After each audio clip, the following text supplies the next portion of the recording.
বোৰখা পিন্ধি বিশ্বৰ আটাইতকৈ ডাঙৰ WWEৰ ৰিংৰ ভিতৰত হঠাৎ সোমাল মুছলমান যুৱতী।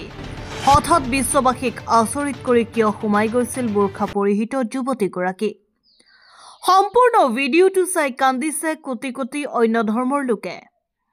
মুছলমান যুৱতীগৰাকীৰ এই কাম দেখি টিভিত চাই থকা কোটি কোটি অন্য ধৰ্মৰ মানুহে চেলুট জনালে বোৰখা পৰিহিত মুছলমান যুৱতীগৰাকীক। আজিৰ এই ভিডিঅ'টো সকলোৱে শ্বেয়াৰ কৰি বিশ্ববাসীক দেখুৱাই দিয়ক। আমেৰিকাৰ একুং চহৰত চলি আছে WWEৰ বিশ্ব চেম্পিয়ন ফাইনেল মেচ। 17 দিনৰ পৰা চলি থকা এই খেলখনৰ আজিৰ অন্তিম দিন অৰ্থাৎ ফাইনেল মেচ আছিল। এই 17 দিনৰ পৰা তাত উপস্থিত আছিল বিশ্বৰ চেম্পিয়ন এগৰাকী মুছলমান যুৱতী।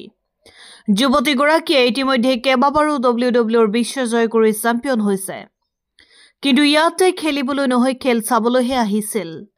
হঠাৎ তাই অৰ্ধ উলংগ অৱস্থাত তাইৰ এগৰাকী খ্ৰীষ্টান বান্ধৱীক ৰিঙৰ ভিতৰত দেখা পাই প্ৰৱেশ কৰে। ৰিঙৰ ভিতৰতে বান্ধৱীক পৰ্দাৰ বিষয়ে বুজাবলৈ আৰম্ভ কৰে মুছলমান যুৱতীগৰাকীয়ে। মুছলমান যুৱতীগৰাকীৰ তাইৰ বান্ধৱীক কৈছে, মই ইয়াৰ পৰা চাই আছো, ইয়াত উপস্থিত কোনো মানুহে তোমাৰ খেল চোৱা নাই। উপস্থিত সকলোৱে তোমাৰ শৰীৰ উপভোগ কৰি আছে। সেয়েহে তুমি শৰীৰ নহয়, খেল দেখুৱাবলৈ যত্ন কৰা।